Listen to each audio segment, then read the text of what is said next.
Hello friends welcome to my channel. आज के आमी रान्ना करब आइलका। এইভাবে আইলকা রান্না করে গরম গরম ভাতের সাথে খেয়ে দেখবেন ভালো লাগে।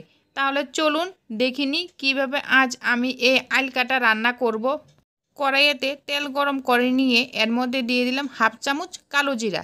কালো জিরাটাকে কয়েক সেকেন্ড নেড়ে চেড়ে ভেজে নিচ্ছি। কালো জিরাটাকে ভেজে নেওয়ার পর দিয়ে দিচ্ছি আইলকাগুলি। আইলকাগুলি আগে থেকে আমি লবণ মেখে রেখেছিলাম। দিয়ে দিচ্ছি লবণ, দিয়ে দিচ্ছি হলুদ। আইলকাগুলির সঙ্গে লবণ হলুদকে নেড়ে চেড়ে মিশিয়ে নিচ্ছি।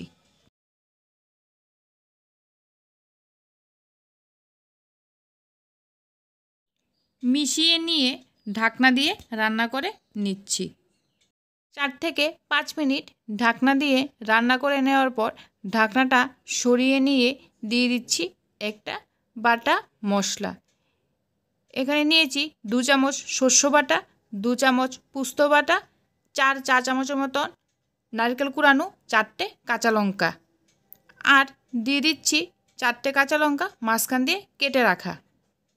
আলগাগুলির সঙ্গে বাটা মশলাটাকে নেড়ে চেড়ে মিশিয়ে নিচ্ছি। মিশিয়ে নিয়ে ঢাকনা দিয়ে রান্না করে নিচ্ছি। 5 থেকে 6 মিনিট ঢাকনা দিয়ে রান্না করে নেওয়ার পর ঢাকনাটা সরিয়ে নিয়ে দিয়ে দিচ্ছি কয়েক দানা চিনি, আর দিয়ে দিচ্ছি 3 চামচের মতো সর্ষের তেল। সবগুলোকে একই সঙ্গে নেড়ে চেড়ে মিশিয়ে নিয়ে 3 থেকে 4 মিনিট রান্না করে নিচ্ছি।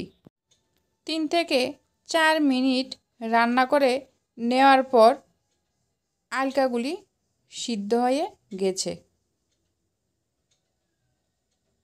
আমার এই আইলকা রান্না সম্পূর্ণ রেডি।